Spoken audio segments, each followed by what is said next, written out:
The live TV, सच सबसे आगे।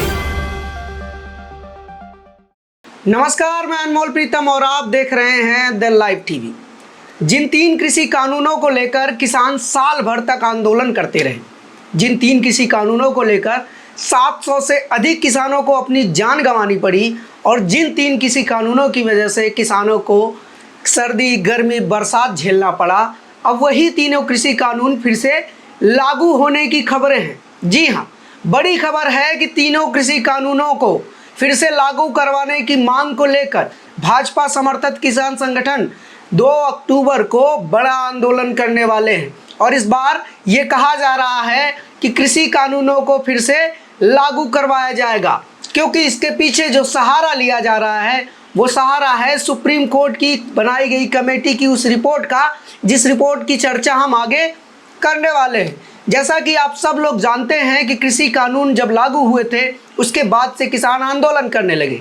मामला सुप्रीम कोर्ट में गया तो सुप्रीम कोर्ट ने इसकी जांच के लिए किसानों के हित में यह कानून है या नहीं, इस बात का पता लगाने के लिए और इस किसी कानून में सुधार करने के लिए किसानों की राय लेने के लिए एक कमेटी बनाई। 4 सदस्यीय कमेटी बनाई गई थी और इस कमेटी के सदस्य थे अशोक गुलाटी, डॉक्टर प्रमोद जोशी, अनिल घनवट और भूपेंद्र सिंह मान। भूपेंद्र सिंह मान ने तब कह दिया था कि मैं इस कमेटी का सदस्य नहीं रह सकता, क्योंकि इस कमेटी के जो लोग हैं वो पहले ही सार्वजनिक तौर पर अपनी राय रख चुके हैं और ये ऑलरेडी इस बिल के समर्थन में है। लेकिन फिर भी कमेटी में कोई बदलाव नहीं हुआ, 3 लोगों की कमेटी जारी रही और उसने अपनी रिपोर्ट सौंपी। अनिल घनवट जो कि इस कमेटी के सदस्य थे, ये पहले से ही इस कमेटी के मेंबर रहने के पहले से ही इन कानूनों के समर्थन में थे और फिर इन्होंने रिपोर्ट सौंपी। रिपोर्ट सौंपी गई 19 मार्च 2021 को सुप्रीम कोर्ट को ये रिपोर्ट सौंप दी गई, लेकिन इसको सुप्रीम कोर्ट ने सार्वजनिक नहीं किया, ना ही सरकार ने इसको सार्वजनिक किया। अनिल घनवट का कहना है कि उन्होंने 3 बार पीएमओ और सीजेआई यानी कि चीफ जस्टिस ऑफ इंडिया को पत्र लिखकर कहा कि रिपोर्ट को सार्वजनिक कर दिया जाए, लेकिन रिपोर्ट सार्वजनिक नहीं हुई। तो वहीं दूसरी तरफ रिपोर्ट सार्वजनिक नहीं हुई और 19 नवंबर आते आते प्रधानमंत्री ने कृषि कानूनों को वापस ले लिया। अब ये जो रिपोर्ट थी उस रिपोर्ट को अनिल घनवट ने खुद प्रेस कॉन्फ्रेंस करके सार्वजनिक कर दिया है और इस रिपोर्ट के जरिए कहा जा रहा है कि देश के 86% किसान कृषि कानूनों के पक्ष में थे। जी हाँ, इस रिपोर्ट का दावा है कि देश के 86% किसान इस कानून के पक्ष में थे। 73 में से 61 किसान संगठन बिना किसी सुधार के, बिना किसी परिवर्तन के चाहते थे कि कानून लागू हो और जो बाकी के थे वो कुछ संशोधन के साथ चाहते थे कि कानून लागू हो जाए। ये बड़ा दावा अनिल घनवट का है, लेकिन इसके साथ साथ बड़ी खबर ये है कि इस पर संयुक्त किसान मोर्चा के किसानों का क्या कहना है। संयुक्त किसान मोर्चा ने तभी कह दिया था कि हम इस कमेटी से बात नहीं करेंगे, क्योंकि इस कमेटी के जो सदस्य हैं उन्होंने पहले ही सार्वजनिक तौर पर अपनी राय रख दी है और इस पूरी बातचीत में उन किसानों को शामिल नहीं किया गया। पोर्टल के जरिए और ईमेल के जरिए ये सब कुछ जुटाया गया और उसके आधार पर ये रिपोर्ट बनाई गई। यानी कि जिस कानून की समीक्षा के लिए और किसानों की राय लेने के लिए जो बात कही गई थी, उसमें जो 40 संगठन प्रदर्शन कर रहे थे किसानों की, उनकी राय नहीं ली गई। इस रिपोर्ट की खास बात मैं आपको बता दूं कि इस रिपोर्ट में प्रदर्शन कर रहे किसानों की राय नहीं ली गई है और बीजेपी के कई नेता पहले भी बोल चुके हैं कि कृषि बिल वापस आ सकता है। ऐसे में ये कहा जा रहा है कि ये कृषि कानूनों को वापस से लागू करवाने की एक नई रणनीति हो सकती है, क्योंकि ऐसा पहले भी हो चुका है। आंदोलन के विरोध में आंदोलन, सीए आंदोलन के दौरान हमने देखा था कि किस तरह से जब सीए के विरोध में आंदोलन चल रहा था तो भाजपा समर्थित लोग सीए के पक्ष में आंदोलन चला रहे थे और दोनों का टकराव हुआ और उसी का नतीजा रहा बाद में दिल्ली दंगा।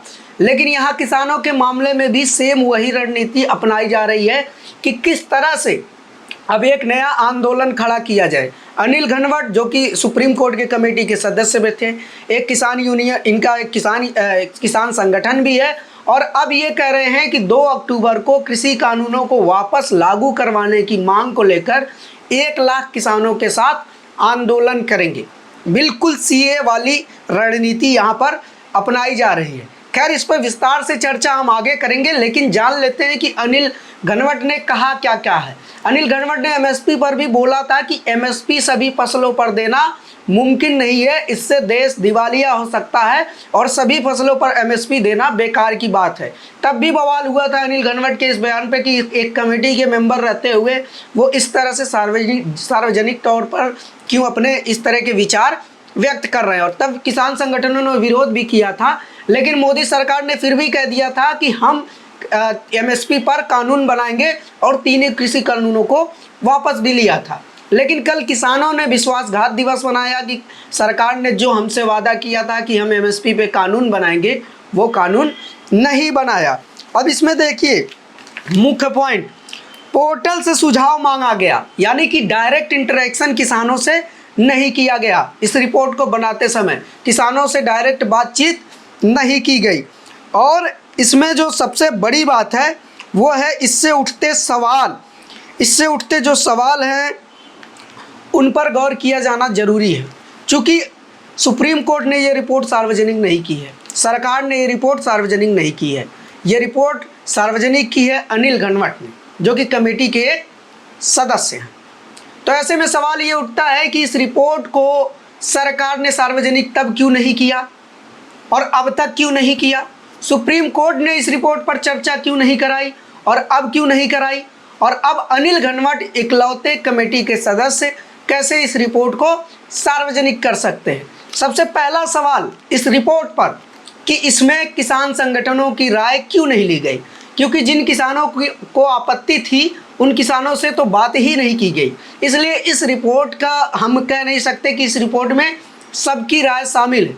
अब जिनसे बात की गई है उनमें से कहा जा रहा है कि 86% लोगों ने अपनी राय दी है, लेकिन इस पोर्टल के जरिए कुल इनका दावा है कि 3.83 करोड़ किसानों से बातचीत की गई है। मतलब किसानों से बातचीत का मतलब 3.83 करोड़ का प्रतिनिधित्व करने वाले 73 किसान संगठनों से बातचीत की गई। लेकिन योगेंद्र यादव कह रहे हैं कि असल में ये बातचीत लाखों में होगी, करोड़ का दावा झूठा है। खैर, उस समय रिपोर्ट आई होती तो चर्चा होता। अब तो कृषि कानून भी वापस आ गए हैं, वापस लिए जा चुके हैं, इसलिए इसको लेकर ये बात की जा रही है कि हो सकता है कि ये एक नया एजेंडा हो, एक नई रणनीति हो कि कैसे कृषि कानून को वापस लाया जाए। खैर, दूसरा सवाल है कि सिर्फ एक सदस्य ने इस रिपोर्ट को सार्वजनिक क्यों किया? जब इस कमेटी के 3 सदस्य थे, अशोक गुलाटी, डॉक्टर प्रमोद जोशी और अनिल घनवट, तो फिर सिर्फ अनिल घनवट ने इस रिपोर्ट को सार्वजनिक क्यों किया? क्या बाकी के 2 सदस्य रिपोर्ट के सार्वजनिक करने पर सहमति जताते थे? क्या वो लोग इस बात के पक्ष में थे कि हमें बिना सुप्रीम कोर्ट की इजाज़त के रिपोर्ट सार्वजनिक करनी चाहिए या नहीं? क्या अनिल घनवट के पास इस बात का बहुमत था? अपने कमेटी के सदस्यों से बात करने के बाद क्या उनके पास इस बात का बहुमत था कि रिपोर्ट को सार्वजनिक किया जाना चाहिए या नहीं? क्या अनिल घनवट ने बाकी के सदस्यों से बातचीत करी कि इस रिपोर्ट को सार्वजनिक करना उचित होगा या अनुचित? ये बड़ा सवाल है, क्योंकि अगर 2 लोग रिपोर्ट सार्वजनिक करते समय मौजूद नहीं हैं, 2 लोग सार्वजनिक तौर पर बोलते नहीं हैं, सिर्फ एक व्यक्ति बोलता है, तो 2 में से एक व्यक्ति बोल रहा है, यानी कि अल्पमत है, बहुमत से ये रिपोर्ट सार्वजनिक नहीं की गई है। इसीलिए अनिल घनवट पर भी सवाल उठता है और उनकी मंशा पर सवाल उठता है कि ऐसा क्यों हो सकता है?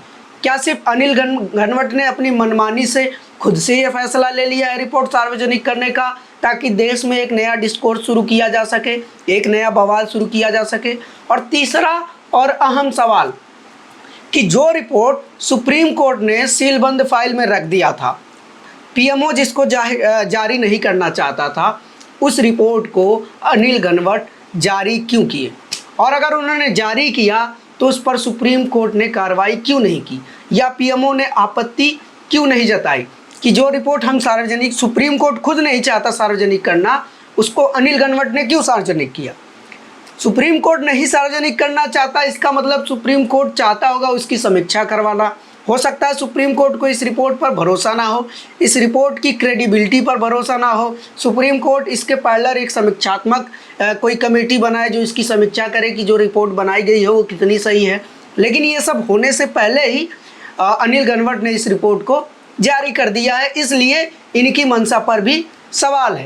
खैर, गोदी मीडिया के चैनलों और तमाम अखबारों ने इस खबर के जरिए प्रोपेगेंडा फैलाना भी शुरू कर दिया है। वहीं किसान संगठनों का कहना है कि ये रिपोर्ट बोगस है।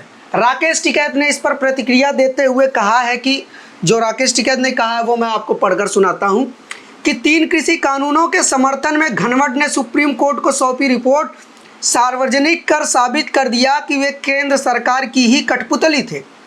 इसकी आड़ में इन बिलों को फिर से लाने की केंद्र की मंशा है तो देश में और बड़ा किसान आंदोलन खड़े होते देर नहीं लगेगी। राकेश टिकैत ने एक तरफ जहां अनिल घनवट को सरकार का कठपुतली बताया है तो वहीं दूसरी तरफ बड़े आंदोलन खड़े करने की चेतावनी भी दे रहे हैं। वो कह रहे हैं कि अगर कृषि कानून को वापस लाने की तैयारी की जाती है तो हम एक बड़ा आंदोलन करेंगे। और वहीं योगेंद्र यादव ने इस पूरे रिपोर्ट को ही बोगस बता दिया है और साथ ही उन्होंने बताया है कि संयुक्त किसान मोर्चा इस रिपोर्ट को पढ़ने के बाद इस पर चर्चा करेगा। अनिल घनवट शुरू से ही कानूनों के पक्ष में रहे हैं, उनकी राय कोई मायने नहीं रखती। हालांकि तब भी अनिल घनवट की बहुत ज़्यादा आलोचना हुई थी जब उन्होंने कहा था कि एमएसपी पे कानून बनाना संभव नहीं है, जबकि देश भर के किसान संगठन इस बात की मांग कर रहे थे। अब ऐसे में सवाल ये उठता है कि क्या सच में सरकार दोबारा से कृषि कानून को लागू करवाना चाहती है। अब इस मंशा पे सवाल तो किसान संगठन भी उठा रहे हैं, राकेश टिकैत भी कह रहे हैं, योगेंद्र यादव भी कह रहे हैं और तमाम सामाजिक राजनीतिक कार्यकर्ता भी इस बारे में राय रख रहे हैं कि हाँ, सरकार की मंशा ये हो सकती है, क्योंकि सरकार बिल जिस उद्देश्य से वापस किया था वो उद्देश्य अब पूरा हो चुका है। चुनाव के मद्देनज़र ये बिल वापस किया गया था ताकि बीजेपी को चुनाव में बड़ा नुकसान ना हो और उसका फ़ायदा भी बीजेपी को मिला। बीजेपी उत्तर प्रदेश का चुनाव भी जीत गई। अब चुनाव खत्म हो चुका है, ऐसे में फिर से कृषि कानून लाने की बात कही जा रही है। बीजेपी के कई नेता पहले ही बोल चुके हैं कि कृषि कानून दोबारा आ सकता है। इसीलिए इस रिपोर्ट के सार्वजनिक होने के टाइमिंग पर भी सवाल है कि अगर अनिल घनवट को इतनी ही बेचैनी थी, इतना ही ज़्यादा सच बताने की ज़रूरत थी, तो इन्होंने ये रिपोर्ट सार्वजनिक तब क्यों नहीं किया। ये रिपोर्ट सार्वजनिक तब क्यों नहीं किया जब प्रधानमंत्री ने कृषि कानूनों को रद्द कर दिया। ये रिपोर्ट तब क्यों नहीं सार्वजनिक की गई जब यूपी में चुनाव चल रहे थे। अगर उस वक्त ये रिपोर्ट सार्वजनिक की जाती तो जाहिर सी बात है कि भाजपा को चुनाव में नुकसान हो जाता। चूँकि अब चुनाव खत्म हो चुका है, सरकारों का गठन होना शुरू हो गया है, इसलिए अब ये रिपोर्ट लाया गया है और नया डिस्कोर्स खड़ा किया जा रहा है। लेकिन इस बीच जैसा कि मैं हमेशा हर बड़ी खबर पर आपको अखबारों और टीवी चैनलों की करतूत बताता हूं, वैसा ही मैं आपके लिए कुछ लेकर आया हूं। मेरे हाथ में 2 अखबार हैं आज, एक है दैनिक भास्कर और एक है दैनिक जागरण। दोनों अखबारों की भाषा और हेडिंग कमाल की है। आपको पता चल जाएगा कि कौन अखबार संतुलित है, कौन सा अखबार निष्पक्ष है और कौन सा अखबार एक पक्षी काम कर रहा है। दैनिक भास्कर ने हेडिंग दी है 73 में से 61 किसान संगठन कृषि कानून के पक्ष में थे, इसमें बॉर्डर पर बैठे संगठनों की राय नहीं। इसने अपने हेडिंग में ही लिख दिया है कि ये जो रिपोर्ट है इसमें बॉर्डर पर बैठे किसान संगठनों की राय नहीं ली गई है। आप इसे देखिए, ये होती है निष्पक्षता कि पहले ही लाइन में आप दोनों बातें बताएं। अभी देखिए मेरे पीछे है दैनिक जागरण। दैनिक जागरण की हेडिंग देखिए, एक लाइन की हेडिंग, तीनों कृषि कानूनों के पक्ष में थे 85% किसान संगठन। इसने इसमें कहीं नहीं लिखा कि इसमें बॉर्डर पर बैठे किसान संगठनों की राय नहीं ली गई है। अब दोनों की खबरों की भाषा भी देखिए। दैनिक जागरण शुरू करता है कि जिन 3 कृषि कानूनों के विरोध में राष्ट्रीय राजधानी की घेराबंदी कर कुछ संगठन साल भर तक धरने पर बैठे रहे। कुछ संगठन, समझिए ये वही भाषा है जो बीजेपी के लोग बोलते हैं कि कुछ किसान बैठे हुए थे। दैनिक जागरण भी वही भाषा लिख रहा है कि कुछ संगठन विरोध में बैठे हुए थे। तो दैनिक जागरण को तो मैं अखबारों का जी न्यूज़ मानता हूँ। खैर, तो ये भाषा है और इस तरह से न्यूज़ की कवरेज है। और दैनिक भास्कर ने बड़ी ही संतुलित इस पर खबर बनाई है। इसने उस रिपोर्ट को भी रखा है और साथ साथ वो सवाल भी रखे हैं जो सवाल पूछे जानी जरूरी हैं। हालांकि इसमें 3 सवाल और होते तो ये रिपोर्ट और मज़ेदार होती, लेकिन फिर भी अगर 3 सवालों को इसमें जगह दिया गया है तो ये भी एक अच्छी बात है, मुख्य सवालों को जगह दिया गया है। खैर, कृषि कानून लागू होगा कि नहीं ये देखने वाली बात होगी। और जैसा कि मैंने आपको बताया कि जिस तरह से सीए आंदोलन के विरोध में एक आंदोलन खड़ा किया गया था, जगह जगह जुलूस निकाले जा रहे थे और मार्च निकाला जा रहा था, उसी तरह से ये एक नई रणनीति हो सकती है कि अब किसान संगठन तो घर वापस चले गए हैं, किसान बिल का विरोध भी हो गया, कृषि बिल वापस हो गया, तो अब कृषि बिल को वापस लागू कैसे करवाया जाए। प्रधानमंत्री खुद से लागू नहीं कर सकते क्योंकि प्रधानमंत्री पद की एक गरिमा है, एक क्रेडिबिलिटी है। अगर प्रधानमंत्री खुद से इस कानून को लागू करते हैं तो प्रधानमंत्री की बहुत ज़्यादा आलोचना होगी, उनकी क्रेडिबिलिटी खतरे में आ जाएगी और सिर्फ राष्ट्रीय स्तर पर ही नहीं वैश्विक स्तर पर भी उनकी आलोचना होगी कि प्रधानमंत्री खुद अपनी बात पर नहीं रहते और जो देश से वो वादा करते हैं वो भी पूरा नहीं करते। इसलिए प्रधानमंत्री खुद नहीं बोल सकते। इसलिए ये एक नई रणनीति हो सकती है कि कुछ किसान संगठनों, उन संगठनों को आगे किया जाए जो सरकार समर्थित हैं, उनसे प्रदर्शन करवाया जाए और उनसे मांग करवाई जाए कि तीनों कृषि कानूनों को फिर से लागू किया जाए। फिर इस प्रदर्शन की मांग को जनता की मांग और आम किसानों की मांग बताकर कृषि कानून लागू कर दिया जाए। क्योंकि इस रिपोर्ट के जरिए एक बड़ा पॉइंट बनाने की कोशिश की गई है कि 86% किसान इस बिल के समर्थन में हैं। तो एक पॉइंट भले ही ये बोगस है, किसान इसको बोगस कह रहे हैं और किसान नेता इसको बोगस बता रहे हैं और इस पूरे सर्वे पर सवाल उठ रहा है, लेकिन फिर भी एक वैलिड पॉइंट ये डिबेट के लिए इनके पास अपनी तरफ से इन्होंने बना लिया है कि 86। अब यही बात सभी कार्यकर्ताओं और आम जनता पर व्हाट्सएप के जरिए, जी न्यूज़ और इन सब तमाम मीडिया संस्थानों के जरिए पहुंचा दी जाएगी कि भाई 86% किसान तो इसके विरोध में थे ही नहीं।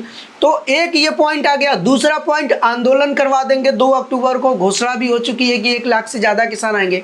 तो 2 वैलिड पॉइंट बनाकर सरकार इस बात के जरिए कि जनता मांग रही है कानून, किसान मांग रहे हैं कानून, इसलिए इसको लागू किया जा सकता है। और अगर कृषि कानून लागू होगा तो किसानों की जो चर्चा थी, जो किसानों की बात थी, जो संयुक्त किसान मोर्चा की बात थी, उन बातों में और इन बातों में टकराव होगा और परिणाम जो होगा उसकी वानगी हम और आप देखेंगे। खैर, तब तक के लिए और बहुत सारी खबरों और अपडेट के लिए आप जुड़े रहिए हमारे साथ और देखते रहिए द लाइव टीवी। शुक्रिया। द लाइव टीवी, सच सबसे आगे।